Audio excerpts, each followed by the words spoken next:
नमस्कार दोस्तों, स्वागत है आप सभी का सुपर आईएएस पर। एनसीईआरटी क्लास 6th ज्योग्राफी के लेक्चर नंबर 3 में आप सभी का स्वागत है। इसके पहले दोस्तों हमने ऑलरेडी क्लास 6 ज्योग्राफी के चैप्टर नंबर 1 और चैप्टर नंबर 2 को कवर कर लिया है। यदि आपने उन वीडियोस को नहीं देखा है प्लीज़ जाकर के उन वीडियोस को पहले देख लीजिए सो दैट आपके जो बेसिक्स हैं वो वहाँ पर क्लियर हो सकें। इस चैप्टर में मैं यहाँ पे फोकस करने वाला हूँ कुल मिला के अर्थ के मोशंस के ऊपर। जो अर्थ के मोशंस हैं इसमें हम लोग बात करेंगे 2 इम्पॉर्टेंट चीज़ों के बारे में। सबसे पहले तो मैं आपसे बात करूँगा अर्थ की रोटेशन के बारे में। हमने इसके बारे में पहले भी थोड़ा बहुत जिक्र किया हुआ है लेक्चर 1 और लेक्चर 2 में। तो हमने बल्कि जब लैटिट्यूड्स लॉन्गिट्यूड्स की बात करी तब हमने अर्थ की रोटेशन के बारे में काफ़ी अच्छे से आपके साथ डिस्कशन करी भी थी। इसके साथ ही में दोस्तों हम लोग यहाँ पे आपके साथ डिस्कस करेंगे अर्थ की रेवोल्यूशन के बारे में। तो ये 2 प्रमुख चीज़ें होंगी जो कि हम इस लेक्चर में कवर करने वाले हैं। और रोटेशन और रेवोल्यूशन के साथ जो जुड़ी हुई 2 और प्रमुख चीज़ें हैं वो क्या चीज़ें हैं? वन इज़ योर इक्विनॉक्स, कि असल में ये इक्विनॉक्स क्या होता है, और दूसरा आपका आता है सॉल्स्टिस। सॉल्स्टिस में भी अगेन एक समर सॉल्स्टिस होता है, एक विंटर सॉल्स्टिस होता है।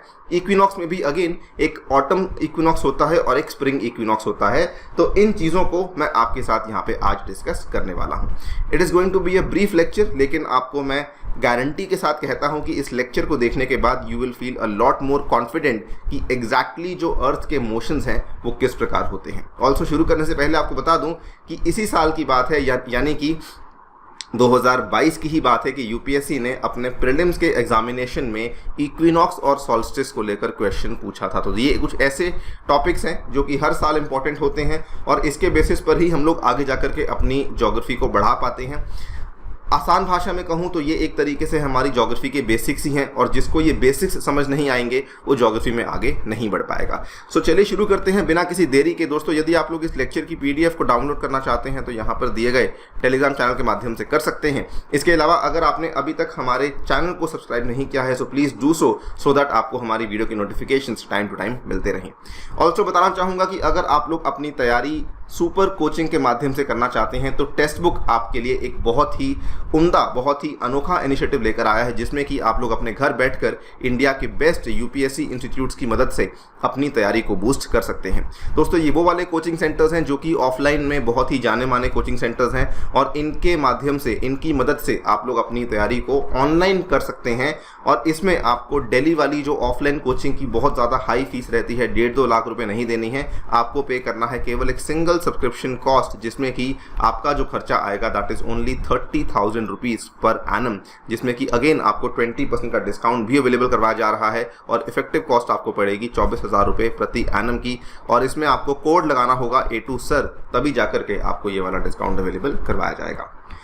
ऑल राइट, सबसे पहले हम लोग बात कर लेते हैं रोटेशन के बारे में। तो हमारी जो धरती थी, पिछली वीडियो में हमारी धरती जो है वो पिंक कलर की थी, इस बार भी हमारी धरती पिंक कलर की ही है। दोस्तों यहाँ पर आपके सामने धरती है। मैंने आपको बताया था कि जो रोटेशन होती है, यानी कि जो धरती है वो अपनी एक्सिस पर घूमती रहती है, इसको हम लोग बोलते हैं रोटेशन, क्योंकि धरती जो है वो अपनी एक्सिस पर घूम रही है।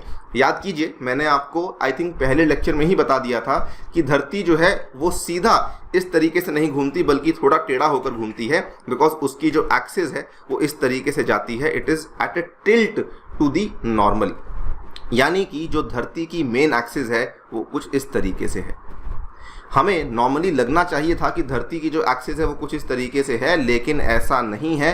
धरती की जो एक्सिस है दोस्तों वो असल में इस तरीके से है, और इसी एक्सिस के ऊपर हमने यहाँ पे 2 पॉइंट्स को भी मार्क किया था, that is the north pole and the south pole. अब याद कीजिए, मैंने आपको इक्वेटर मार्क करवाया था जो कि अगेन इसके परपेंडिकुलर है। यहाँ पर आप देख सकते हैं कि जो ये वाली एक्सिस है और जो इक्वेटर है वो तो एक दूसरे के परपेंडिकुलर हैं, लेकिन अगर आप देखेंगे तो धरती जो है वो बिल्कुल सीधी है और यहाँ पर जो सन है बिल्कुल सीधा है, लेकिन एक्सिस थोड़ी टेढ़ी है। तो हम लोग ये कह सकते हैं कि धरती की जो एक्सिस है वो असल में इस सीधी लाइन के साथ एक एंगल बनाती है, जिसको हमने पिछली वीडियो में नाम दिया था टिल्ट के नाम से। और ये वाला जो एंगल है 23.5 डिग्री का ये वाला एंगल माना जाता है। इसको आप ऐसे भी स्टडी कर सकते हैं कि अगर आप देखेंगे तो ये धरती का जो ऑर्बिटल प्लेन है इसके साथ इसका जो एंगल है ये 66.5 डिग्री का है, और इसके साथ जो इसका एंगल है ये दोस्तों 23.5 डिग्री का है। सो रोटेशन जो है ये धरती की मूवमेंट है ऑन इट्स ओन एक्सिस, अपनी ही एक्सिस के ऊपर, यानी कि ये जो है अपनी ही एक्सिस के ऊपर, इसको कहा जाता है रोटेशन। और हम सभी जानते हैं कि जो रोटेशन है ये वेस्ट टू ईस्ट हमें देखने को मिलती है, और इसीलिए आपको मालूम होगा कि सबसे पहले जो सूर्योदय होता है वो ईस्ट की तरफ होता है, और धीरे धीरे जब वेस्टर्न कंट्रीज की ओर ये सूर्य आपको देखने को मिलता है तो धीरे धीरे वेस्टर्न कंट्रीज में भी हमें सूर्य उदय देखने को मिलता है। लेकिन हाँ, सबसे पहले ईस्टर्न कंट्रीज में ही आपको सूर्योदय देखने को मिलता है। और ये जो धरती है अपनी पूरी रोटेशन करने में, यानी कि फॉर एग्जांपल मैं इस पॉइंट को रेफरेंस पॉइंट मान के चल रहा हूं दोस्तों, ये वाला जो रेफरेंस पॉइंट है, इस रेफरेंस पॉइंट पे इसी पॉइंट को आने के लिए पूरे 24 घंटे लगते हैं। इस तरीके से जब ये यहाँ तक आती है तो पूरे 24 घंटे में यहाँ तक पहुँचती है। ये एक अप्रॉक्सीमेट नंबर है, इसका जो एग्जैक्ट नंबर है वो अप्रॉक्सीमेटली यहाँ पर 23 आवर्स 56 मिनट्स के आसपास माना जाता है। 23 आवर्स 56 के मिनट्स के आसपास माना जाता है, इसीलिए हम लोग इसको अप्रॉक्सीमेटली जो है वो 24 घंटे लिख देते हैं। यानी कि धरती को पूरा एक चक्कर अपनी ही एक्सिस के ऊपर काटने के लिए लगते हैं 24 घंटे, और इसी पीरियड को हम लोग क्या बोलते हैं, अर्थ डे बोलते हैं, या फिर सिंपल भाषा में हम लोग इसको डे भी बोल देते हैं। और जो दिन और रात होती है वो भी इसी पर्टिकुलर रोटेशन की वजह से होती है। यानी कि अगर रोटेशन धरती की ना होती दोस्तों, उस केस में अगर धरती की रोटेशन ना होती, उस केस में जो ये वाले एरिया में रहने वाले लोग हैं वो हमेशा गर्मी में ही रहते, वो हमेशा किस में रहते, वो हमेशा गर्मी में रहते। और इस एरिया में जो रहने वाले लोग हैं वो हमेशा सर्दी में ही रहते, बिकॉज यहाँ पर जो है कभी भी सूर्य की किरणें ना आती। और इनफैक्ट मैं कहूँगा ये वाले जो लोग हैं वो हमेशा रोशनी में रहते, और ये वाले जो लोग हैं वो हमेशा अंधेरे में रहते। Do you guys agree? अगर धरती ना घूमती तो ये जो कहानी है केवल इस साइड पर ही आपको सूर्य की किरणें देखने को मिलती, केवल इस एरिया में आपको सूर्य की किरणें देखने को मिलती, यहाँ पर आपको सूर्य की किरणें देखने को नहीं मिलती। लेकिन क्योंकि धरती रोटेट करती है इसीलिए ये अगर आपका सन है, ये अगर आपका सन है और ये यहाँ पे रिफ्लेक्शन, ये यहाँ पे अपनी किरणें छोड़ रहा है, तो जब सन किरणों को छोड़ता है तो इतना आधा पार्ट आपका कवर हो जाता है। और ये वाला जो पार्ट है, इधर वाला जो पार्ट है आपका, ये वाला जो पार्ट है ये दोस्तों डार्क रहता है, ये वाला पार्ट इल्यूमिनेटेड रहता है। और कुछ टाइम के बाद जब ये घूमती रहती है तो धीरे धीरे पूरे पार्ट पे इल्यूमिनेशन देखने को मिलता है। लेकिन at one point of time हमेशा ही आधी धरती जो है वो इल्यूमिनेटेड रहती है और आधी धरती जो है वो डार्क रहती है। ये वाला जो पार्ट है जिसको हम लोग बोलते हैं कि ये वाला जो पार्ट जिसपे हमें सूर्य की किरणें देखने को मिल रही हैं, इस पार्ट को हम लोग सर्कल ऑफ इल्यूमिनेशन भी बोल देते हैं। The circle that divides the day from the night on the globes is called the circle of illumination. ये वाला जो आपका सर्कल है ना, ये वाला जो आपका सर्कल है ये पीछे स्फेरिकल में जाएगा, 3D में जाएगा। तो this circle is dividing the day from the night on the globes, this is called as the circle of illumination. The portion facing the sun experiences day while the other half away from the sun experiences the night. I think ये बात तो बड़ी simple है। अभी तो हमने कुछ भी बात नहीं करी है रेवोल्यूशन के बारे में, जो कि काफ़ी कॉम्प्लेक्स है, लेकिन रोटेशन के बारे में आप लोग समझ चुके होंगे कि ये वाले पार्ट में अगर ये सन है तो ये वाले पार्ट में आज हमें रोशनी देखने को मिलेगी, लेकिन सन तो वहीं पे खड़ा हुआ है, लेकिन धरती जो है वो धीरे धीरे घूम रही है। तो धरती जब धीरे धीरे घूम रही है तो बाकी पार्ट पे भी धीरे धीरे रोशनी देखने को मिल रही है, और ये वाला पार्ट आपका यहाँ पर इल्यूमिनेटेड है और ये वाला पार्ट जो है वो आपका यहाँ पर नॉन इल्यूमिनेटेड है या फिर ये डार्क रहता है। ये है आपकी रोटेशन। अब मैंने आपको बता दिया कि धरती जो है वो टिल्टेड है, तो ये बेसिकली अपने इस प्लेन के साथ 66.5 डिग्री के एंगल को बनाती है। ये धरती की नॉर्थ पोल है, ये धरती की साउथ पोल है, और ये दोस्तों धरती की एक्सिस है, जो कि अपने ऑर्बिटल प्लेन के साथ, the plane of the earth's orbit, इसके साथ 66.5 डिग्री का एंगल बनाती है। और अगर बात करें वर्टिकल लाइन के साथ, यहाँ पे 23.5 डिग्री का एंगल क्रिएट करती है। Understood guys? यहाँ पर अगर फिर से देख लीजिए इसको, 66.5 डिग्री ऑर्बिटल प्लेन है, 23.5 डिग्री जो है ये आपको यहाँ पर वर्टिकल लाइन देखने को मिल रही है, यानी कि नॉर्मल के साथ 23.5 डिग्री का है एंड ऑर्बिटल प्लेन के साथ 66.5 डिग्री का यहाँ पे एंगल बनता है। अगर आपसे पूछा जाए कि धरती का जो टिल्ट है वो कितना है, तो साथियों धरती का जो टिल्ट है वो असल में 23.5 डिग्री है। धरती का टिल्ट 23.5 डिग्री है और इसी 23.5 डिग्री से प्रेरणा लेते हुए धरती पे कुछ हमने इंपॉर्टेंट अक्षांश बनाए हुए हैं जिनको कि हम लोग कर्क रेखा और मकर रेखा के नाम से जानते हैं। पिछली वीडियो में मैंने आपको बताया था tropic of Cancer, tropic of Capricorn, ये सब जो चीज़ें हैं, ये सभी जो चीज़ें हैं जो बनी हुई हैं ये 23.5 डिग्री पर ही क्यों बनी हुई हैं? बिकॉज दोस्तों 23.5 डिग्री का टिल्ट है और ये 23.5 डिग्री का जो टिल्ट है ये आगे जाकर के आपको बताऊंगा, क्योंकि केवल यहीं तक आपका जो मिड डे सन है वो ओवरहेड जा सकता है। केवल यहीं तक आपका जो मिड डे सन है वो दक्षिणी गोलार्ध में ओवरहेड जा सकता है। यहाँ तक उत्तरी गोलार्ध में, यहाँ तक दक्षिणी गोलार्ध में ये वाला जो 23.5 डिग्री का आपका पार्ट है ये टिल्ट से ही डिराइव हुआ है। Tropic of Cancer 23.5 degree tilt की वजह से ही रखा गया है 23.5 डिग्री, ऐसे नहीं मजे मजे में रख दिया गया है। There is reason behind that and that reason is the tilt of the earth. Orbital plane is the plane of the earth's orbit around the sun. तो ये देखिए यहाँ पर अगर मान लीजिए ये सन है, ये सन है, इसके इर्द गिर्द अर्थ घूम रही है। दोस्तों ये एक प्लेन है ना, ये पूरा का प्लेन है, ये पूरा का पूरा प्लेन बना होगा, ये पूरा का पूरा प्लेन बना होगा। तो ये जो प्लेन है इस प्लेन के साथ, इसको 3D में इमेजिन कीजिए, ये पूरा का पूरा जो प्लेन बना हुआ है, ये पूरा का पूरा जो प्लेन बना हुआ है, इस प्लेन के साथ धरती का क्या एंगल है, that is your 66.5 degree. Understood guys? अब हम बात करते हैं रेवोल्यूशन के बारे में। एक चीज मैं आपको और बोलना चाहूंगा, जब भी आप धरती के मोशंस को समझने की कोशिश करते हैं, नेवर कंबाइन द टू। अगर आप कंबाइन करेंगे आप डेफिनेटली कंफ्यूज होंगे। हमने रोटेशन को समझ लिया कि धरती जो है अपनी एक्सिस पे घूम रही है और धरती जो है वो टेढ़ी होकर घूम रही है। अब एक बार के लिए भूल जाइए कि धरती अपनी एक्सिस पे घूम रही है। हाँ, इस चीज को ध्यान रखिए कि धरती टेढ़ी है, प्लीज डोंट फॉरगेट दैट। वो धरती का एक स्टैंडर्ड पार्ट है, धरती का टिल्ट है, वो नहीं बदलेगा। लेकिन इस चीज को एक बार भूल जाइए कि धरती अपनी एक्सिस पे घूम रही है। जस्ट रिमेंबर कि धरती जो है वो सन के इर्द गिर्द घूम रही है। धरती जो है वो सन के इर्द गिर्द घूम रही है। इतनी बात को ध्यान रखना बहुत ही जरूरी है। अब इस रेवोल्यूशन में कितना समय लगता है दोस्तों? रेवोल्यूशन को पूरा करने में लगते हैं 365 1/4 दिन, ठीक है, 1 ईयर जिसको हम बोलते हैं। तो नॉर्मली हम लोग भी 1 ईयर को असल में 365 डेज बोलते हैं, लेकिन अगर आप टेक्निकली देखेंगे तो असल में 1/4 ऑफ द डे एक्स्ट्रा लगता है, यानी कि 6 घंटे एक्स्ट्रा लगते हैं। अब आप सोचेंगे कि इन 6 घंटों को हम लोग एडजस्ट कैसे करते हैं, तो बड़ा सिंपल है। देखिए हर साल 6-6 घंटे एक्स्ट्रा लगते हैं, इसीलिए हम लोग 4 साल के बाद जाकर के एक पूरा दिन एक्स्ट्रा मना लेते हैं, जिस साल को हम लोग लीप ईयर बोलते हैं। याद कीजिए कि किसी किसी साल में जो आपका फरवरी है उसमें आपको 29 डेज देखने को मिलते हैं, लेकिन मोस्टली आपको फरवरी में 28 डेज देखने को मिलते हैं। तो वो वाला जो साल होता है दोस्तों उसको लीप ईयर कहा जाता है। क्यों कहा जाता है? क्योंकि इसको हमें एकोमोडेट करना है। अब आप देख सकते हैं कि जो इतनी बड़े लेवल पे चीज़ें हो रही हैं रोटेशन रेवोल्यूशन की, वो किस तरीके से हमारी रोज़मर्रा की ज़िंदगी को अफेक्ट करती हैं। किस तरीके से जिस बच्चे का बर्थडे 29 फरवरी को आता है वो 4 साल तक वेट करता है अपना बर्थडे दोबारा मनाने के लिए, right? So I think you understand कि किस तरीके से ये जो रोटेशन रेवोल्यूशन है, ये जो ज्योग्राफी है, ये एक्चुअली हमारी लाइफ को भी अफेक्ट कर रही है, राइट?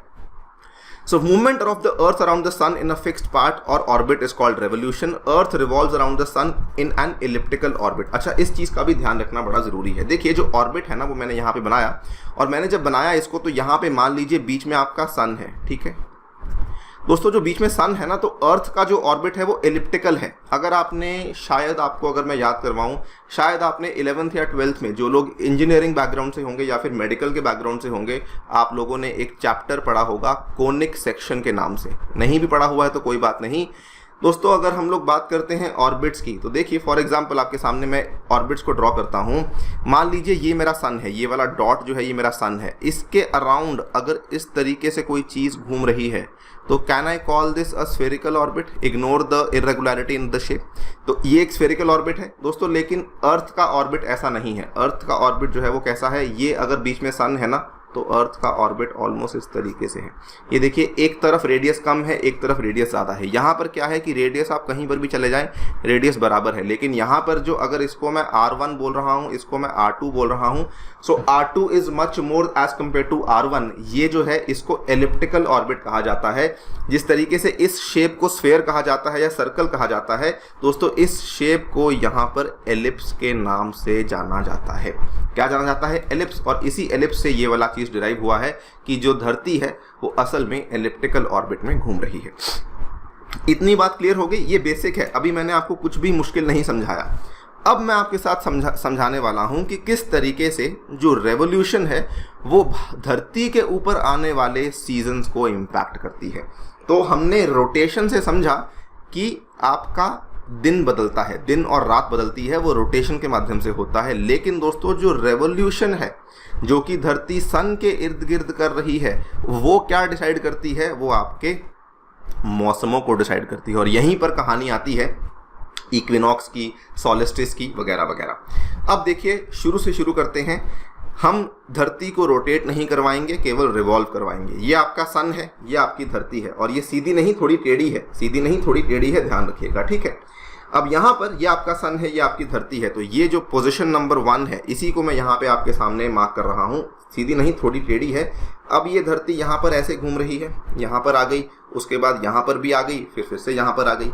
देखिए, रोटेट नहीं करवा रहा हूँ, I am only revolving it. Rotation नहीं करवा रहा हूँ, केवल रेवोल्यूशन करवा रहा हूँ, ठीक है। अब ध्यान से देखिएगा, ये वाले जो धरती के ऊपर पॉइंट्स मार्क किए हुए हैं, इस पॉइंट को हम लोग बोल रहे हैं नॉर्थ पोल दोस्तों, इस पॉइंट को हम लोग बोल रहे हैं साउथ पोल। और एक्सिस जो है वो किस तरीके से जा रही है? एक्सिस इस तरीके से जा रही है। Do you guys agree? यहाँ पे देखिए एक्सिस इस तरीके से जा रही है, अग्री। यहाँ पे देखिए एक्सिस इस तरीके से जा रही है, अग्री। और यहाँ पर भी देखिए एक्सिस जो है वो इस तरीके से जा रही है। दोस्तों नॉर्थ पोल और साउथ पोल वहीं के वहीं है, इनमें कोई बदलाव नहीं। ये नॉर्थ पोल है, ये साउथ पोल है, ये नॉर्थ पोल है, ये साउथ पोल है। अब देखिए, थोड़ा सा ध्यान से देखिएगा इसको, मैं आपके लिए कुछ चीज़ें मार्क करने वाला हूँ। इस पार्ट को मैं मार्क कर देता हूँ नंबर 1, इस साइड वाले पार्ट को मैं मार्क कर देता हूँ नंबर 2। लेकिन क्या धरती एक 2 डायमेंशनल चीज़ है? जी नहीं, धरती एक 3 डायमेंशनल चीज़ है। यानी कि अगर मैंने इस पार्ट को नंबर 2 मार्क किया है और मैंने इस पार्ट को नंबर 1 मार्क किया है, इसको और इसको भी तो मार्क करना पड़ेगा। एक इसका फेस जो आपकी तरफ है और एक इसका फेस जो मेरी तरफ है, इसको भी तो मार्क करना पड़ेगा। तो मैं क्या करता हूँ, इस फ्रंट वाले पार्ट को नंबर 3 मार्क कर देता हूँ और जो बैक वाला पार्ट है इसको नंबर 4 मार्क कर देता हूँ। अब ध्यान रखिए, मैंने कहा था कि धरती रोटेट नहीं कर रही, फॉर नाउ, हमारी अंडरस्टैंडिंग के लिए, केवल रिवॉल्व कर रही है, ठीक है। ये वाला जो पार्ट 1 था, ये पार्ट 2 था, ये 3 था, ये 4 था। अब यहाँ पर क्या होगा कि यहाँ पर जो पार्ट 4 है वो वहीं के वहीं है, जो पार्ट 3 है वो आपके सामने इस तरफ आ गया है, ठीक है। यहाँ पर मैं मार्क कर रहा हूँ पार्ट 1 को और ये वाला पार्ट 2 है, ठीक है। यहाँ पर पार्ट 1 सन से परे था, पार्ट 2 सन के पास था। यहाँ पर पार्ट 1 सन की तरफ है, पार्ट 2 सन के परे है। और दोस्तों यहाँ पर जब आप सामने आ गए हैं तो ये फ्रंट वाला पार्ट जो है वो 4 बन गया और जो बैक वाला पार्ट है वो 3 बन गया। Understood guys? इतनी कहानी समझ आ गई? चलिए, अब बहुत आसान हो गया है। अगर आपको ये समझ आ चुका है कि ये 1 2 3 4 क्या चीज़ है, आई थिंक अब बिल्कुल भी दिक्कत नहीं आएगी। इस चीज़ को अब आगे जाके हम कंटिन्यू करते हैं। ये देखिए, सो यहाँ पर मैं आपके सामने इसको दिखाता हूँ। सबसे पहले इस पार्ट को यहाँ पे ध्यान से देखेंगे।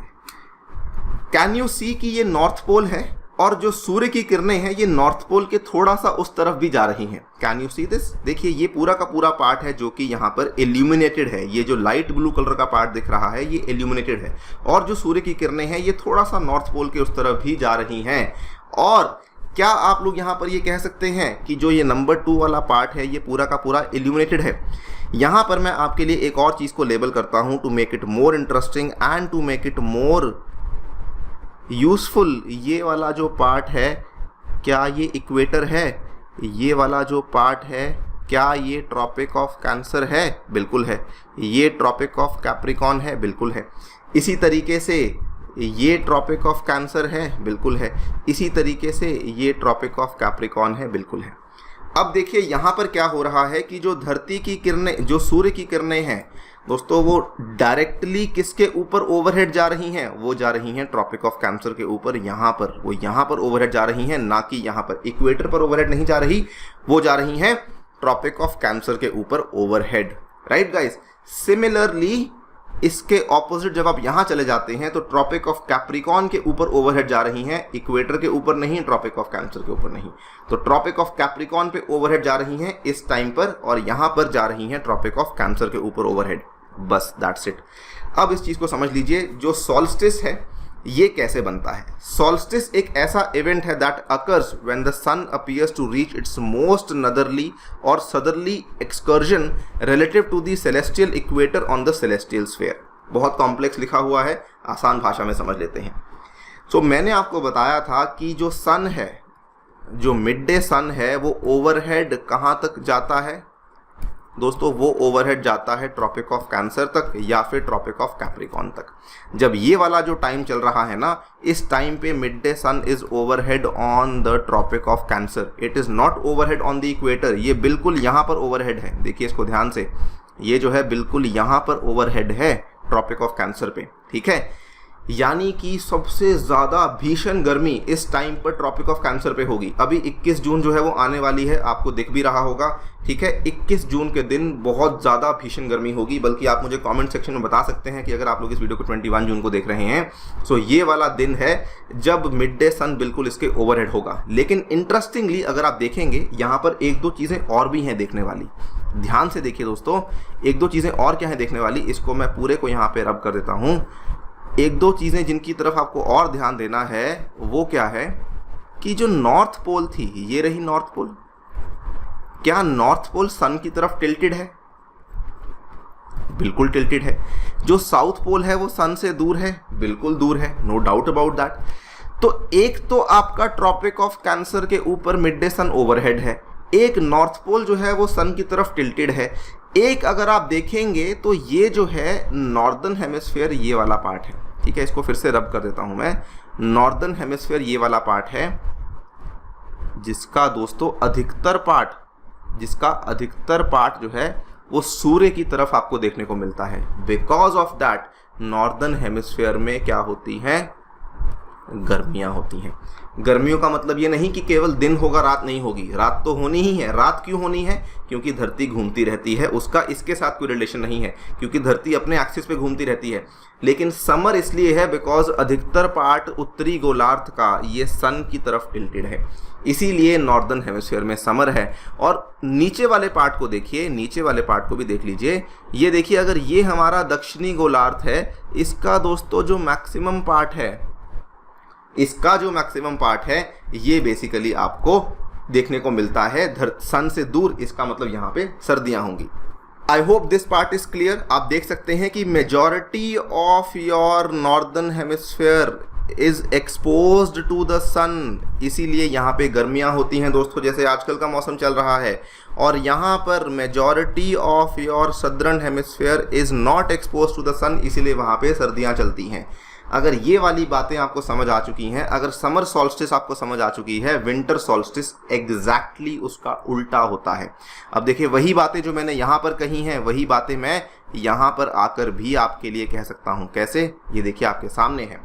सो यहाँ पर हम उन्हीं चीज़ों को फिर से देख लेंगे कि अब आप देखिए जो आपका मिड डे सन है वो ट्रॉपिक ऑफ कैप्रिकॉर्न के ऊपर, mid day sun tropic of Capricorn के ऊपर ओवरहेड है। ये आपका दोस्तों, ये आपका नॉर्थ पोल है, ये आपका दोस्तों साउथ पोल है। कैन वी से कि अब साउथ पोल जो है वो धरती की सन की तरफ है, नॉर्थ पोल जो है वो सन से दूर है, बिल्कुल दूर है। अब देखिए फिर से इसी चीज़ को, सेकंड पॉइंट हमारा क्या था कि ये वाला जो पार्ट है ये आपका सदर्न हेमिस्फीयर है। Majority of your southern hemisphere, इतना पार्ट जो है this is exposed to the sun, इसीलिए सदर्न हेमिस्फीयर में क्या होंगी, इसीलिए सदर्न हेमिस्फीयर में हमें समर्स देखने को मिलेंगी। और नदर्न हेमिस्फीयर में majority of the northern hemisphere is not expose to the sun, इसीलिए यहाँ पर आपको सर्दियाँ देखने को मिलती हैं। This is how your solstice works. अब इसको पढ़ लीजिए, इसके 2 दिन आते हैं। ये 2 दिनों पे होता है, जिस दिन आपका जो समर सॉल्स्टिस होता है, जब आपका ट्रॉपिक ऑफ कैंसर के ऊपर बिल्कुल जो है वो मिड डे सन ओवरहेड होता है, वो 21 जून को होता है। और विंटर सॉल्स्टिस जो है ये 22 दिसंबर को होता है, जब आपका ट्रॉपिक ऑफ कैप्रिकॉर्न पे मिड डे सन ओवरहेड होता है। तो ये वाली जो 2 दिन है आपको ध्यान देने होंगे। 21 जून 21 दिसंबर यहाँ पे लिखा हुआ है, ठीक है। ये दोस्तों कभी 22 दिसंबर होता है मोस्टली, कभी कभी 21 भी आता है, लेकिन अगर आपसे थ्योरेटिकली पूछा जाएगा तो 22 दिसंबर याद रखना है, और यहाँ पे 21 जून को ध्यान रखना है। डोंट रिमेंबर 21 दिसंबर, रिमेंबर 22 दिसंबर, ठीक है ना। और वैसे भी एग्जामिनर आपको इस तरह की दो ऑप्शन नहीं देगा 21 और 22, ठीक है, वो अलग अलग महीनों की ऑप्शंस देगा, डोंट वरी, ठीक है, चिंता करने की कोई बात नहीं है। 21 या 22 अगर ऑप्शन में होता है तो दोनों में से आप किसी को भी चूज कर सकते हैं, ठीक है, लेकिन दोनों ऑप्शंस एक क्वेश्चन में आपको देखने को नहीं मिलेंगी। अब देखिए यहाँ पर भी समर सॉल्स्टिस जब ट्रॉपिक ऑफ कैंसर के ऊपर आपका सन ओवरहेड है, और विंटर सॉल्स्टिस जब ट्रॉपिक ऑफ कैप्रिकॉर्न के ऊपर आपका सन ओवरहेड है। यहाँ पर भी आप देख सकते हैं सेम कहानी है, सन तो वहीं पे खड़ा हुआ है, सन को किसी से कोई मतलब नहीं, सन आपका खड़ा हुआ है, लेकिन यहाँ पर विंटर सॉल्स्टिस दिसंबर 21 को है और यहाँ पर समर सॉल्स्टिस जून 21 को आपको देखने को मिल रही है। अब देखिए, अब बिल्कुल कहानी आसान है। 21 June northern hemisphere is tilted towards the sun, बिल्कुल हम लोग सहमत हैं। Rays of the sun fall directly on tropic of Cancer, as a result these areas receive more heat. Areas near the pole receive less heat as the rays of the sun are slanting. Since a large portion of the hemisphere is getting light from the sun, it is summer in the regions north of the equator. The longest day and the shortest night at these places occur on 21 June. हाँ, एक चीज जो मैं आपको बतानी भूल गया वो ये था कि 21 जून को दोस्तों जो दिन होता है, that is the longest day and it is the shortest night. obviously भाई दिन और रात का टोटल समय 24 घंटे है, तो अगर दिन लंबा होगा तो रात जो है वो सबसे छोटी होगी। ये कहानी होती है। एक और चीज़ आपको बता दूं, जो भी हम लोग यहाँ पे बातें कर रहे हैं ये सारी की सारी बातें नॉर्दर्न हेमिस्फीयर के कंटेक्स्ट में होती हैं। आप सोचेंगे कि इसको समर सॉल्स्टिस ही क्यों कहा गया, क्योंकि नॉर्दर्न हेमिस्फीयर में समर्स हैं, इसीलिए दोस्तों इसको समर सॉल्स्टिस कहा गया है। बिकॉज जब शुरू में एक्सप्लोरेशंस हो रही थी तो मैक्सिमम जो एक्सप्लोरेशंस हैं वो आपको नॉर्दर्न हेमिस्फीयर में ही देखने को मिली थी, इसीलिए जो भी यहाँ पे बातें कही जाती हैं वो नॉर्दर्न हेमिस्फीयर के संदर्भ में कही जाती हैं। गर्मियाँ जो है वो नॉर्दर्न हेमिस्फीयर में है, इसीलिए समर सॉल्स्टिस का नाम दिया गया है। यहाँ पे देखिए जब नॉर्दर्न हेमिस्फीयर में विंटर होता है तो इसको विंटर सॉल्स्टिस का नाम यहाँ पे दिया जाता है। Understood guys? Is this point clear? Solstice clear हो गया? आई थिंक क्लियर हो चुका है। सिमिलर कहानी हमें देखने को मिलेगी विंटर सॉल्स्टिस में। ये देखिए समर सॉल्स्टिस में at this time in the southern hemisphere all these conditions are reversed. It is winter season over there, the nights are longer than the days. This position of the earth is called as the summer solstice. Understood guys? यहाँ पे आप देख लीजिए winter solstice 22 दिसंबर को आती है। Tropic of Capricorn receives direct rays of the sun as the south pole tilts towards it. Sun's rays fall vertically at Tropic of Capricorn. Therefore it is summer in the southern hemisphere with longer days, shorter nights. This is called as the winter solstice. Exactly. अगर आपको summer solstice समझ आ गया, winter solstice समझने में कोई भी तकलीफ नहीं होती है। तो यहाँ पे देखिए ये वाला पार्ट आपका सन की तरफ है, ठीक है, और यहाँ पे देखिए ये क्या है, ये ट्रॉपिक ऑफ कैप्रिकॉर्न है, और यहाँ पर देखिए ये क्या है, साउथ पोल है। तो साउथ पोल सन की तरफ टिल्टेड है, ट्रॉपिक ऑफ कैप्रिकॉर्न सन की तरफ जो है मिड डे सन ओवरहेड होता है यहाँ पर। इसीलिए आप देख सकते हैं कि ये वाले पार्ट में ये वाला जो मेजॉरिटी पार्ट है ये सदर्न हेमिस्फीयर का मेजॉरिटी पार्ट है। यहाँ पर आपको क्या देखने को मिल रहा है, यहाँ पर आपको देखने को मिल रही है धूप, जिसकी वजह से ज़्यादा गर्मी आपको देखने को मिलेगी। Understood guys?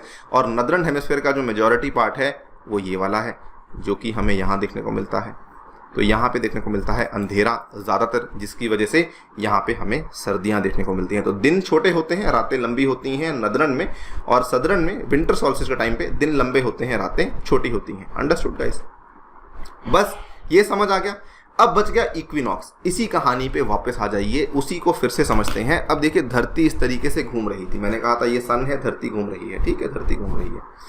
यहाँ पर हमने इसको मार्क किया था दोस्तों नंबर 1, इसको मार्क किया था नंबर 2, इसी के चलते ये नंबर 1 था, ये नंबर 2 था। अब देखिए यहाँ पर अगर यहाँ पे नॉर्थ पोल थी और यहाँ पे साउथ पोल थी, तो ये वाली जो पोजीशन नंबर ए है, पोजीशन नंबर ए अगर मैं मार्क करता हूँ तो नॉर्थ पोल जो है वो सन की तरफ टिल्टेड है। Do you guys agree? ये नॉर्थ पोल है, सन की तरफ टिल्टेड है। ये दोस्तों साउथ पोल है, पोजीशन नंबर सी में साउथ पोल टिल्टेड थी। यहाँ पे नॉर्थ पोल टिल्टेड थी, यहाँ पर आ जाते हैं तो साउथ पोल, नीचे से साउथ पोल टिल्टेड है। डू यू गाइस एग्री दोस्तों? लेकिन जब इसी पेन जो है वो सन है, और जब यहाँ पर आ जाता है यानी कि पोजीशन नंबर बी पर आ जाता है, तो कौन सा पोल सन की तरफ टिल्टेड है दोस्तों? कोई भी पोल सन की तरफ टिल्टेड नहीं है, क्योंकि ये रहा नॉर्थ पोल, ये रहा साउथ पोल, तो टिल्टेड थोड़ी है। यहाँ पर देखिए नॉर्थ पोल टिल्टेड था, लेकिन यहाँ पर आ गया आपके सामने, तो नॉर्थ और साउथ पोल जो है ये दोनों में से कोई भी पोल सन की तरफ टिल्टेड नहीं है।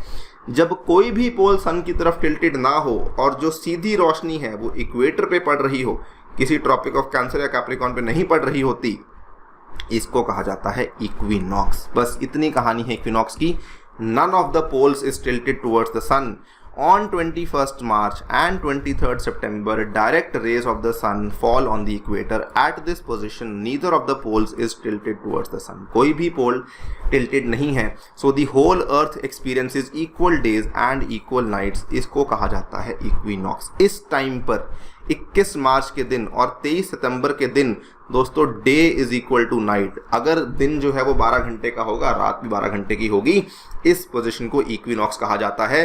अब देखिए 23 सितंबर को ऑटम सीजन जो है वो शुरू होने वाला होता है नॉर्दर्न हेमिस्फीयर में, और उसके उल्टा क्या होगा, स्प्रिंग सीजन शुरू होगा सदर्न हेमिस्फीयर में। Opposite is the case on 21 मार्च, जब स्प्रिंग शुरू होने वाला होता है नॉर्दर्न हेमिस्फीयर में और ऑटम शुरू होने वाला होता है सदर्न हेमिस्फीयर में। Is this point clear? अब अगेन मैं आपको बता दूं कि यहाँ पर भी जो टर्मिनोलॉजीज हैं वो नॉर्दर्न हेमिस्फीयर के संदर्भ में ही यूज करी गई हैं कि 23 सितंबर is autumn equinox and 21 March is spring equinox. तो ये देखिए आपके सामने है autumnal equinox, vernal equinox also called as spring equinox. ये दूसरा नाम ध्यान रख लीजिए, वर्नल इक्विनॉक्स। ये विंटर सॉल्स्टिस है, ये समर सॉल्स्टिस है। ये आपकी पूरी की पूरी कहानी इस तरीके से यहाँ पे बन जाती है। So now you can very easily see this. ये चारों की चारों चीज़ें आपको समझ आ चुकी होंगी, ठीक है, किस तरीके से ये साइड 3 और 4 का क्या महत्व था, क्यों हमने इनको बनाया था। इन दोनों पोजीशंस में कोई भी पोल सन की तरफ टिल्टेड नहीं है, लेकिन बाकी दोनों पोजीशंस में, एक में नॉर्थ पोल और एक में साउथ पोल टिल्टेड है। अब पूरी की पूरी कहानी कैसे होती है कि धरती घूम भी रही है और धरती जो है वो रिवॉल्व भी कर रही है। It is rotating and it is revolving. इस तरीके से कहानी चलती रहती है। लेकिन दोस्तों जब हम रेवोल्यूशन की बात करते हैं ना, आप सोचेंगे कि मैंने रेवोल्यूशन के साथ रोटेशन को क्यों नहीं पेयर अप करवाया। दोस्तों जब हम रेवोल्यूशन की बात करते हैं, ध्यान रखिए इस बात का हमेशा से कि रेवोल्यूशन के कंटेक्स्ट में रोटेशन जो है वो थोड़ी छोटी रह जाती है, क्योंकि रेवोल्यूशन आप बहुत बड़े लेवल पे बात कर रहे हैं। क्यों? क्योंकि हम लोग 365 दिन की बात कर रहे हैं, तो उस केस में एक दिन में जो बदलाव आते हैं वो उतना मैटर नहीं करता। इसीलिए हम दोनों को इंडिपेंडेंटली पढ़ सकते हैं, इसीलिए हम दोनों को इंडिपेंडेंटली समझ सकते हैं, एंड उसी से हमारी अंडरस्टैंडिंग बेटर भी होती है। So this is the main reason कि हम रोटेशन रेवोल्यूशन को अलग से समझते हैं। सो अगर कंक्लूड करना होगा तो एक बात कहना चाहूँगा कंक्लूजन में कि रोटेशन जो है वो बेसिकली 24 घंटे में होती है, एक दिन में होती है, जो कि डे और नाइट को डिसाइड करती है। लेकिन जो रेवोल्यूशन है ये होती है 365 दिन में, यानी कि एक साल में, और ये दोस्तों आपके सीजन्स को डिसाइड करती है। अगर धरती रिवॉल्व ना करती तो क्या सीजन बदलते? नहीं बदलते। अगर धरती रोटेट ना करती तो क्या दिन रात बदलता? नहीं बदलता। तो hence you can very very clearly see कि rotation determines day and night, revolution determines seasons. ये आपकी पूरी की पूरी क्लास का सारांश है जो कि आपको ध्यान रखना है। इस क्लास को यहाँ पे करता हूँ समाप्त, लेकिन बता दूँ इसी क्लास के आधार पर जो MCQ क्लास होने वाली है दोस्तों, वो होने वाली है टेक्स्ट बुक ऐप पे दोपहर 1 बजे। उसमें आकर के जुड़ सकते हैं, उसका लिंक नीचे डिस्क्रिप्शन में आप लोगों को अवेलेबल करवाया गया है। Thank you so much for listening. Stay tuned and stay safe.